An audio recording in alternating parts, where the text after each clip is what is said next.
So ఇక్కడ మీరు ఏం చేయాలి అంటే ఇప్పుడు ఈ కేసులు ఇలాంటి వాళ్ళు మీరు హైకోర్టుని అప్రోచ్ అవ్వాలి. అప్రోచ్ అయ్యి ఏం చేయాలి, కొన్ని నాకు తెలిసిన సూచనలు నేను చెప్తాను ఇక్కడ. ఇది ఇట్లా మల్టిపుల్ ఎఫ్ఐఆర్స్ అనేటువంటి పెడుతున్నప్పుడు తక్షణం ఇప్పుడు ఈ పాటికే చేయాలి. మరి తక్షణం చేయాల్సినటువంటిది ఏంటంటే, మీరు ఇన్ని మల్టిపుల్ ఎఫ్ఐఆర్స్ అని అంటే హైకోర్టులో మీరు ఎఫ్ఐఆర్ని క్వాష్ చేయాలి, క్వాష్ పిటిషన్ వేయాలి. తర్వాత ఇంకో చేయాల్సింది ఏంటంటే, ఈ కేసెస్ అన్నిటినీ కూడా క్లబ్ చేసి ట్రాన్స్ఫర్ చేయమని అడగాలి. అంటే నో ఫర్దర్ ఎఫ్ఐఆర్స్ అని చెప్పని. ఇక్కడ ఇంకొకటి ఏంటి, అక్యూజ్డ్ తరఫున అడగాల్సింది రిలీఫ్ ఏంటంటే, మీరు సబ్జెక్ట్ మ్యాటర్ మీద ఉన్నటువంటి ఎఫ్ఐఆర్లన్నీ కూడా క్లబ్ చేయండి, ఒకే ఇన్వెస్టిగేషన్ కింద మీరు ట్రీట్ చేయండి, అంటే ఇన్వెస్టిగేషన్ ఏజెన్సీని ట్రాన్స్ఫర్ చేయమని చెప్పని అడగాలి. అడిగితే అప్పుడు ఖచ్చితంగా కోర్టు దీనికి పాజిటివ్గా ఇదవుతుంది.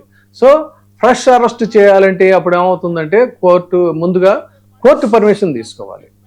అది ఇక్కడ జరగాల్సింది. సో 4 పాయింట్లు ఏంటంటే, ఫ్యూచర్ ఎఫ్ఐఆర్స్లో మీరు చేయాల్సింది ప్రొటెక్షను అడగాలి.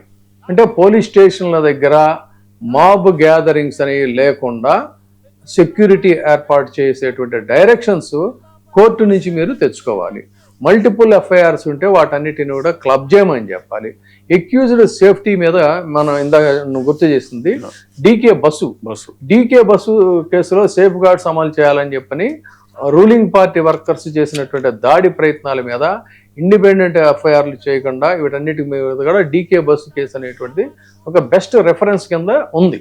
సో దీనికి పరిశీలించమని హైకోర్టు వారిని, ఉన్నత న్యాయస్థానాన్ని అడగాల్సినటువంటి అవసరం ఉంది. సో ఇది ఈ కేసులో జరగాల్సింది. కాబట్టి ఈ పోలీస్ స్టేషన్ల దగ్గరికి వెళ్ళటం, ఇంటిమిడేట్ చేయటం ఇవన్నీ అనంటే అది తాత్కాలికమైన ఇదే తప్ప అంతిమంగా అది వాళ్ళ మెడకు చుట్టుకుంటుంది. వాళ్ళకి ప్రాపర్గా కనుక ఇదైతే ఖచ్చితంగా వాళ్ళందరినీ కూడా వీడియోలు ఉన్నాయి, ఆ వీడియోల ద్వారా ఎవరెవరు ఏం చేశారు ఏంటి అనేది అయితే రేపు పొద్దున వాళ్ళు తప్పించుకోలేరు. అందుకని ఇది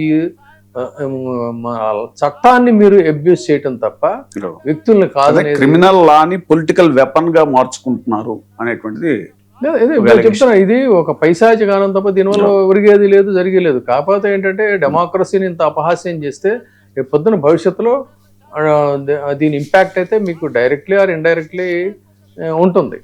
అందుకని రూల్ ఆఫ్ లా అనేది ప్రతి ఒక్కరికి కూడా సంబంధించినటువంటి అంశం. మరి ఇప్పటికైనా సరే ప్రభుత్వం ఈ దిశగా తక్షణం నిర్ణయం తీసుకుంటే మంచిది. కాదన్నట్లయితే రేపు పొద్దున కోర్టులు తాజాగా ప్రశ్న టీం నుంచి వాళ్ళ టీం మెంబర్ ఒక అమ్మాయి కూడా మాట్లాడిందండి. మరో సాయికృష్ణ కేసులాగా చేద్దాం అనుకుంటున్నారా రావండి అనేటువంటి అప్పీల్ కూడా చేసింది గవర్నమెంట్ కి. మేమైతే చూస్తూ ఊరుకోవని అదే చెప్తున్నా. ఇప్పుడు అంటే రాజ్యాధికారం మన చేతిలో ఉంది కదా అని రెచ్చిపోయి చేస్తే అదేం పెద్ద ఘనకార్యమేం కాదు అది.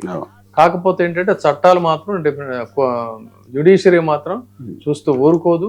దానికి ఇప్పుడు నేను చెప్పినటువంటి ఈ కేసు ఉదాహరణలు 7 సంవత్సరాల లోపు పనిష్మెంట్ ఉన్న అఫెన్సెస్ ఏవైనా కూడా డెఫినెట్ గా నోటీస్ ఇస్తారు, వాళ్ళని తర్వాత ఫైల్ చేస్తారు, బెయిల్ ఇచ్చి వదిలేస్తారు. దీని మీద సుప్రీంకోర్టు పదే చాలా జడ్జిమెంట్స్ ఇచ్చింది. సో ఇక్కడ కస్టోడియల్ సేఫ్టీకి సంబంధించి బ్రీచ్ అనేది జరిగింది.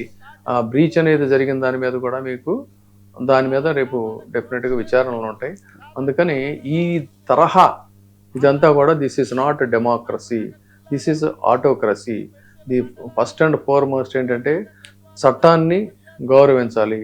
మీరు వ్యక్తుల్ని మీరు వ్యతిరేకించండి, వ్యక్తుల యొక్క చేష్టలను, చర్యలను, వాళ్ళ కామెంట్లను, వాటిలను మీరు నిరసించండి, కానీ బట్ చట్ట పరిధిలో చేయాలి ఇవన్నీ కూడా. అది బెయిల్ వచ్చిన తర్వాత సేమ్ సబ్జెక్ట్ మ్యాటర్లో ఫ్రెష్ అరెస్ట్ చేయాలంటే ఇప్పుడు నేను చెప్పినట్టుగా హైకోర్టుకి వెళ్తే కోర్టు పర్మిషన్ తప్పనిసరిగా తీసుకోవాలి. అందుకని అక్యూజ్డ్ పోలీస్ స్టేషన్కి మధ్య తరలించే సమయంలో ఖచ్చితంగా కోర్టు వారు సెక్యూరిటీ అనేది ఇవ్వాలని చెప్తారు. గ్యాదరింగ్స్ ఉండడానికి వీల్లేదనే ఆర్డర్స్ ఇస్తారు. ఈ కోడిగుడ్లు గిడిగుడ్లు చేయడానికి వీల్లేదని చెప్పంటారు.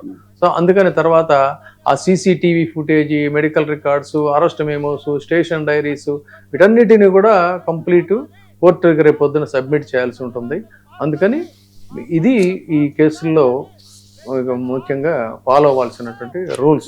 ఇంత డిస్కషన్ జరుగుతుంటే కూడా సార్, తాజాగా అనకాపల్లి జిల్లా నర్సీపట్నంలో రూరల్ ఎస్ఐ రాజారావు అనే ఆయన లాఠీకి జెండూ బాంబు రాసి వైఎస్ఆర్సీపీ కార్యకర్తను దారుణంగా కొట్టాడు అనే దాని మీద ఆయన అక్కడ మాజీ ఎమ్మెల్యే పెట్ల ఉమాశంకర్ గణేష్ కూడా చాలా తీవ్రంగా దాన్ని వ్యతిరేకిస్తూ ఇది చేసినటువంటి పరిస్థితి. అసలు ఏంటి అసలు ఇంతలాగా ఈ ఏమవుతుంది సీరియల్ గా ఎందుకు జరుగుతున్నాయి? నేను పదే పదే చాలా సార్లు చెప్పాను ఫ్రాంకెన్‌స్టైన్ స్టోరీని, రిపీటెడ్ గా మళ్ళీ అదే చెప్పాల్సి వస్తుంది.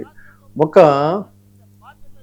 రాక్షసత్వాన్ని మనం గనక ప్రేరేపించి జనం మీదకి వదిలితే ఆ తర్వాత అది వాళ్ళ కంట్రోల్లో కూడా ఉండదు.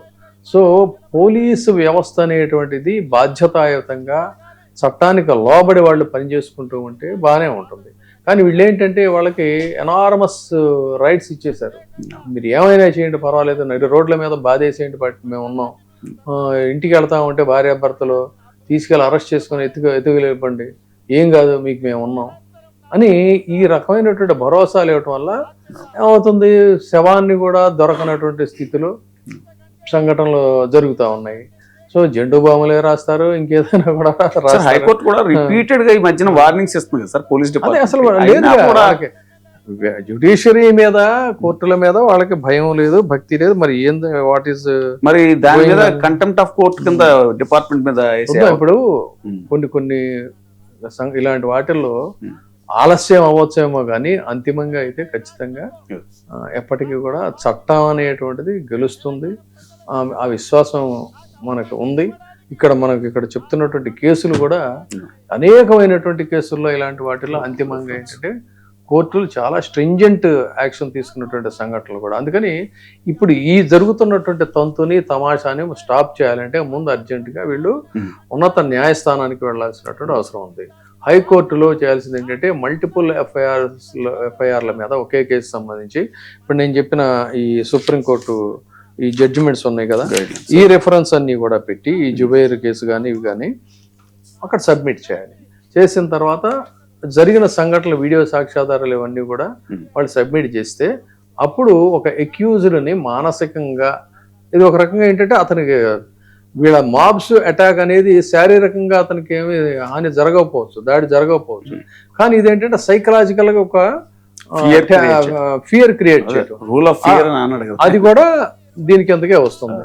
అందుకని వాటి మీద ఉన్నప్పుడు ఏంటంటే అప్పుడు కోర్టు ఏం చేస్తుందంటే ఖచ్చితంగా కోర్టు వారు అతనికి వేరియస్ ప్లేసెస్కి వెళ్తున్నప్పుడు ప్రొటెక్షన్ ఇవ్వాల్సిన అవసరం ఉంటుంది. మల్టిపుల్ ఎఫ్ఐఆర్లను క్లబ్ చేయాలని చెప్పి అనేటువంటి ఆ డైరెక్షన్స్ వస్తాయి. ఇక్కడే వీళ్ళు ఇంకొక తమాషా కూడా చేయొచ్చు, అది కూడా చెప్తున్నా. ఏంటంటే ఎఫ్ఐఆర్ సేమ్ మల్టిపుల్ ఎఫ్ఐఆర్లు ఒకే కేసు కాదు అనే దాని మీద జడ్జిమెంట్స్ వచ్చాయి కాబట్టి ఒక్కొక్క చోట ఇతని మీద ఒక్కొక్క రీతిలో చెప్పచ్చు.